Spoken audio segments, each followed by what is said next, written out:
So ihe mere bụ na asim kam mụta asụsụ Igbo. So what I did was I've been lately I posted recently that I'm learning I've been reading I read my third Igbo book.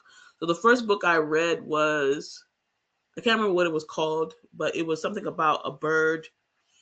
It was something about a king who he had three sons and he was trying to figure out which son was going to be the king. And then they chose they gave the three sons a test. So we had the first book. Then the second book was Inkita Ataka Padibia. Inkita Ataka Padibia was a good book. I read that book second, and this is the third book that I read, the third Igbo book that I read. As you can see, the words are in Igbo. Um, so what I do when I read these books is I'll read them.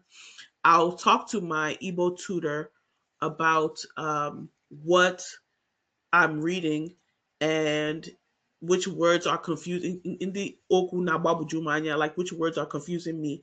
And my tutor will give me the translation of those words.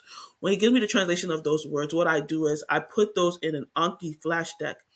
When I put the words in an Anki flash deck, those I use those words to I try to flashcards.